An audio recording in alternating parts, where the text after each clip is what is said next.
my personal encounters with the Port Huron Police Department occurred when it was still located in this building across from the library, which is now the St. Clair County building. I first became aware of the PHPD when I was in the 6th grade, and certain of my friends and associates were starting to get into trouble, starting to act like juvenile delinquents. I certainly had several years of advance warning because so many of the kids I knew were being picked up and taken downtown. Although I can't remember exactly when nor from whom, at some time during my teenage years, high school years, or junior high school years, September of 54 through June of 57, I somehow learned that Port Huron's then juvenile officer, then Sergeant Donald E. Sloat, who handled all the juvenile offenders, had been, during the Second World War, the Navy flyer, a fighter pilot, a carrier pilot, fighting the Japs in the Pacific.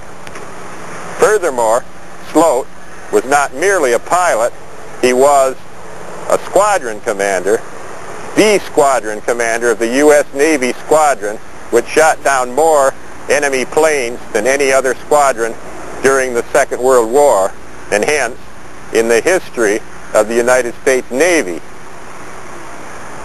while sustaining the lowest number of American casualties proportionate to the number of Japanese casualties of any squadron in the Second World War in the U.S. Navy.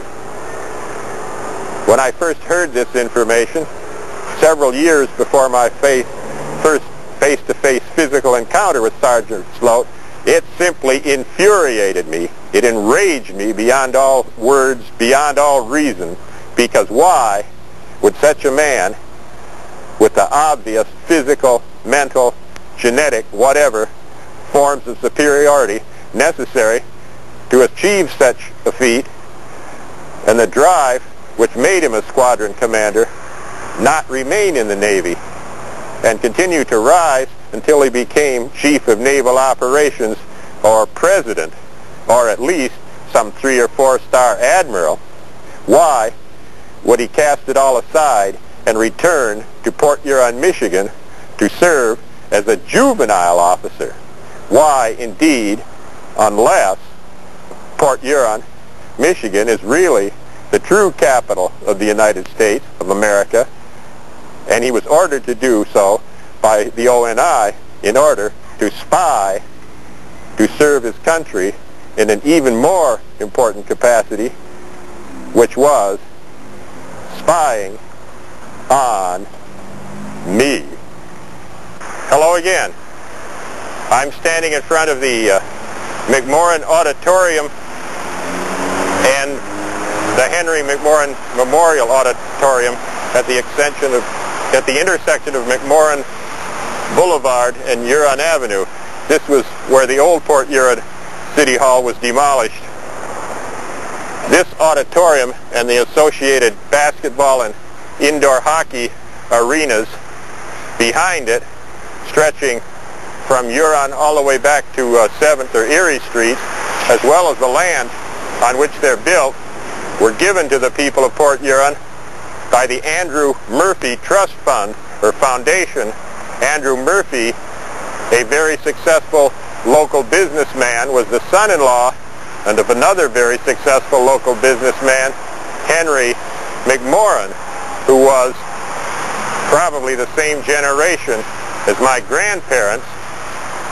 The name McMorran has a personal association with me because one of Henry's sons, Gordon McMorran, his wife, and their children were members of Grace Episcopal Church at the time when my family and I attended, roughly from the early to the late 1950s.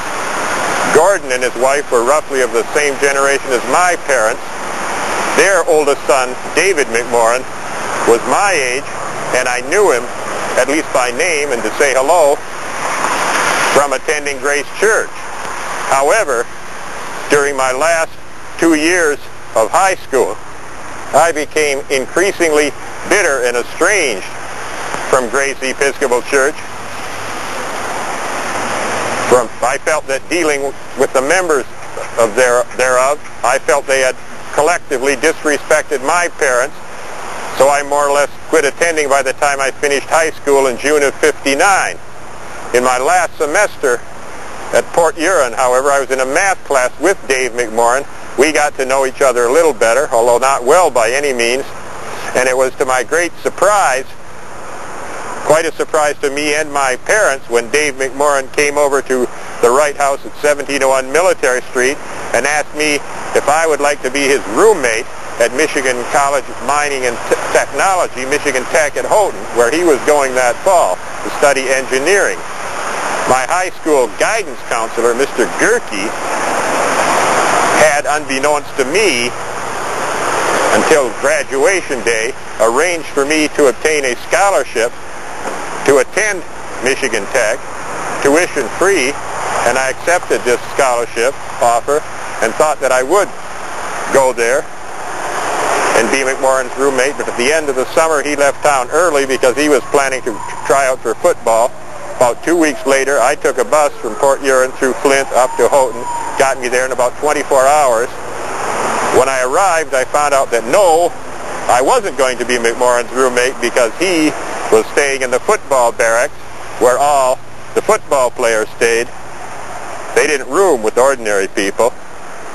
About a month after starting classes at Tech, I received a letter from the National Merit Scholarship Foundation addressed to my mother and forwarded to me by her, saying that because I had graduated from Port Huron High in 2 years instead of 3, I was not be eligible to take the final round exam in the spring of 1960, even though I had had the highest test scores ever recorded at Port Huron High when I took the semifinal round in April of 1959. Well, I, by then, believed that Mr. Gerke had deliberately arranged for me to graduate in 2 years instead of 3, just so things would work out as they'd had worked out. And within a week or so after coming to that decision or realization, I quit Houghton and took the bus back to Port Huron, more enraged than ever at the Port Huron power structure, which is a very powerful structure indeed. As Bob Dylan says, I know the reason you talk behind my back. I used to be among the crowd you are now in with.